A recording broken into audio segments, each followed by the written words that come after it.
What we're going to do today is use the self-leveler to create a nice smooth surface that's level, of course, over which I can put the tile and the bathtub and basically everything above it. So first thing here, the most important thing when you're doing the self-leveler is your prep work. Here I've laid out a sill plate gasket all around the edges, which is nice because it creates kind of a 1/4 inch expansion gap like you need. Then I put the caulk all around it where the seams in the board are, along the edges, anywhere where there's very small gaps. The next step was to use spray foam to fill in the bigger gaps.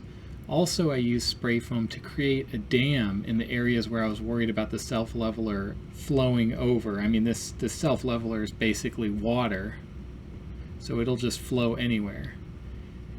Here's another spot, just filling in the gap with some spray foam. Spray foam works great. It's pretty inexpensive too, so it's a wonderful resource for that.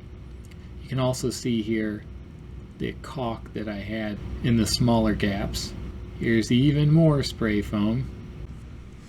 The next step was to seal off the toilet flange. So underneath here, this toilet flange has a space where self-leveler would leak through. So the first thing I did, I took some tape and I created a circular cardboard piece that I could tape around the flange so that it wouldn't flow over the top of the flange. Then the next step was to seal underneath the flange using that spray foam.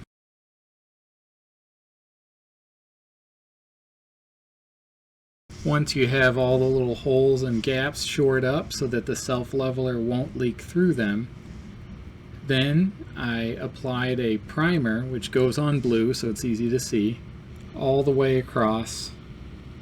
Just put it everywhere.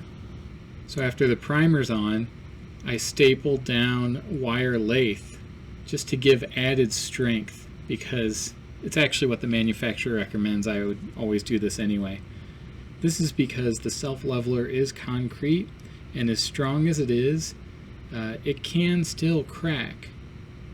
So here's my setup for mixing it.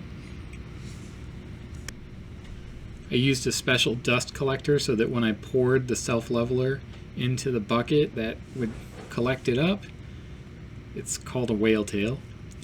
And then it came time to mix it up and pour the self-leveler. I'm pouring it here, and you can see it comes out kind of like, just basically like liquid, and that's how it should come out. You really want to think about when you're pouring it, you're not going to want to step in the area where it's poured, so pour from kind of the far end. Usually I try to pour from the place that's the lowest, and then work my way back. Coincidentally, the far end and the lowest place were the same thing, so that worked out pretty well. I got another bag and another bag. I was mixing as I go. This stuff sets very quickly. I did make a little mistake here when I was pouring it.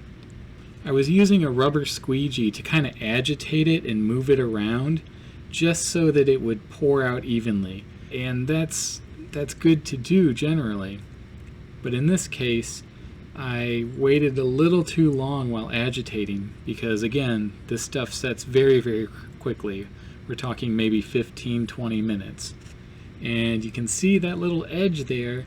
Well, I agitated it a little too much, a little too late. It was already starting to set, and it created kind of wavy ridges that were permanent. So I ended up having to go back and kind of scrape those down, which wasn't too big of a deal, but it's just something to be aware of. And here's the final result. Thanks for watching, everyone.